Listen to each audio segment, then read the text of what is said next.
I'm Victoria from Contempo Coding, and I help coders pass their certification exams by taking those complex topics and breaking them down into easy to understand concepts.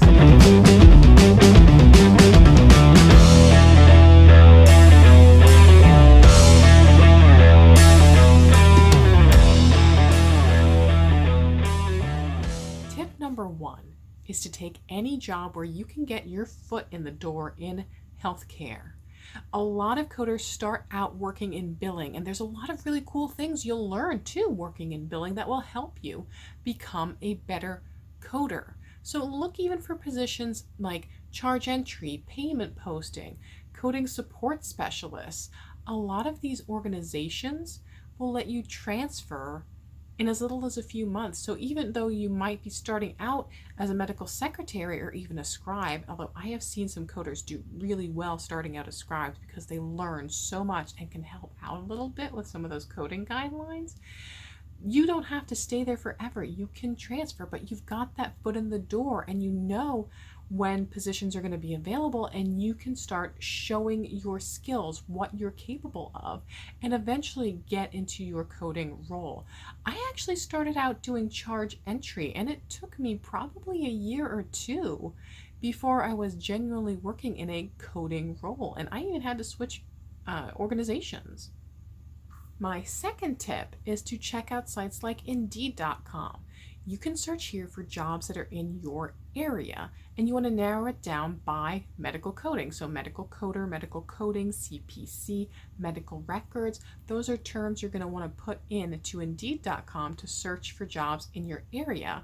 And they'll often even put in some of the remote positions that are available. My third tip is to check the direct websites of hospitals and healthcare organizations in your area. Sometimes these locations have so many people that want to get in that they don't even bother really posting externally to job websites or even in the newspapers. So you want to check those websites directly if there is a healthcare organization near you that you specifically are interested in, because you can go right on and see what positions are available. It's much easier to get in directly than it is through a recruiter or through a third party.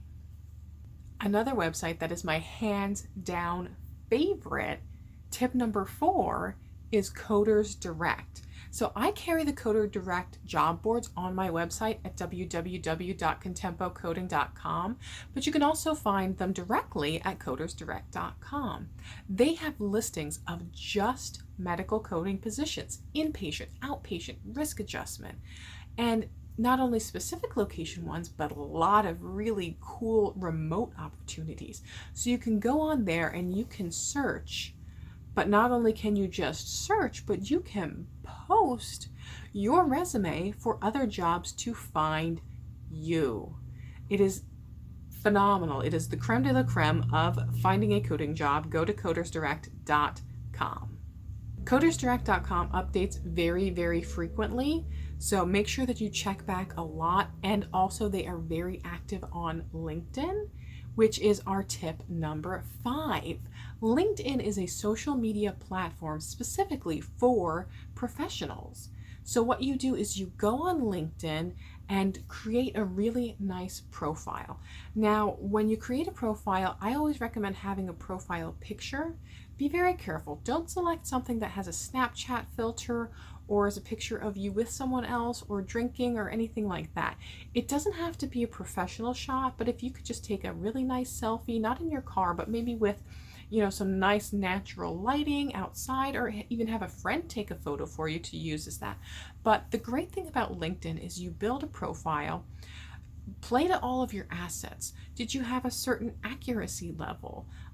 Did you do an internship? Things like that. You can post them on your LinkedIn profile and then connect with all kinds of different recruiters.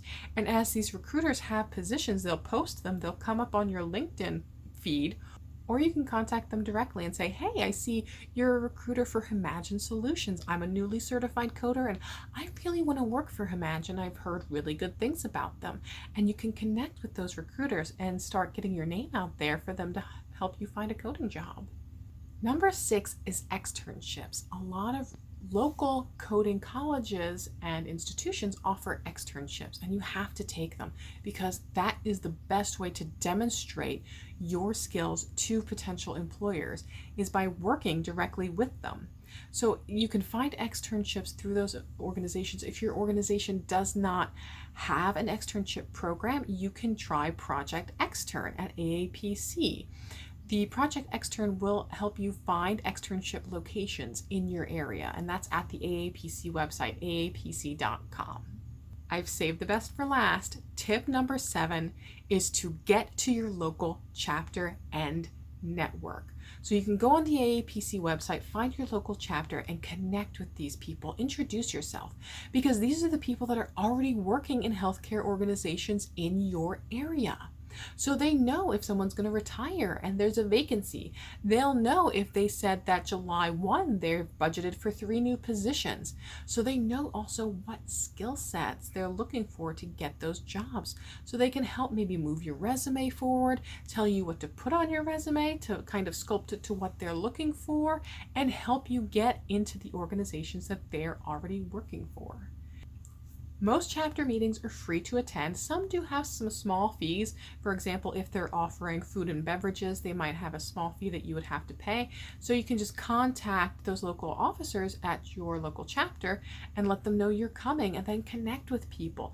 There's a new member development officer that's supposed to be embedded in each chapter specifically for that purpose, to help new members and kind of help them, guide them to get new coding jobs. So definitely get on the AAPC website and find your local chapter and get to networking, because those people are going to help you out. I really hope you found this video helpful. Make sure you hit that subscribe button and hit the bell for alerts, so that when I'm posting new videos on coding and auditing and healthcare, that they're right up and you can stay up to date on all the hot topics that are coming up.